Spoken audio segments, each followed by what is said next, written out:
The story of him starts on a Friday night under the bright stadium lights. A young boy named Cade sits next to his father, watching his hero, Isaiah White, the famous quarterback of the San Antonio Saviors.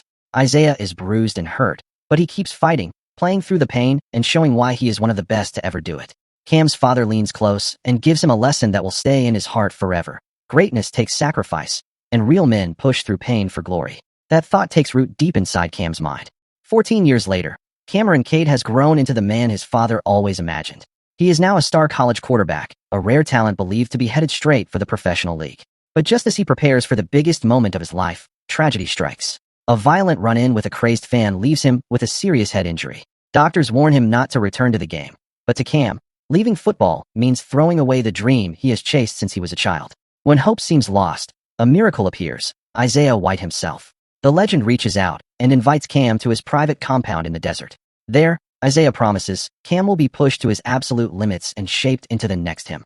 The chosen one who will live forever in the sport. Cam agrees, giving up his phone, his privacy, and soon even his sense of control. The compound is no normal training camp. It feels like a shrine built to honor Isaiah's legacy. Every day comes with its own theme, its own ritual. Cam is forced through brutal workouts, harsh endurance tests, and strange medical treatments that feel like a mix of healing and experimentation. As the days drag on, Cam begins to lose touch with reality. He suffers headaches, sees hallucinations, and feels flashes of violent energy. He cannot tell what is real and what is only in his damaged mind. Around him, Isaiah's followers treat their leader like a holy figure, speaking of destiny, sacrifice, and the bloodline of champions. Slowly, Cam realizes this is not just training, it is brainwashing. On the 6th day, the rituals reach their darkest point. Isaiah injects Cam with his own blood, claiming to pass on his power as if greatness itself can flow through veins. Cam's body shakes, his mind spins, but he endures, just as his father once told him to. Isaiah then declares that Cam has now become the next him, the rightful heir to greatness. But when Cam is taken to the final ceremony, the truth hits him hard. Owners, executives, and faceless investors sit in the room. They are not teachers or mentors. They are businessmen looking for profit. Cam is handed a contract, an agreement that ties not only his career, but his very life to them. This is not about legacy. It is about control, draining every bit of his talent and blood until nothing is left.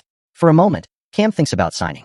But then the weight of everything, the injury, the lies, the exploitation, stirs something inside him. Instead of surrendering, he fights back. In a sudden burst of rage, he turns on Isaiah. The years of admiration collapse into fury as Cam kills the man he once worshipped. The violence spreads.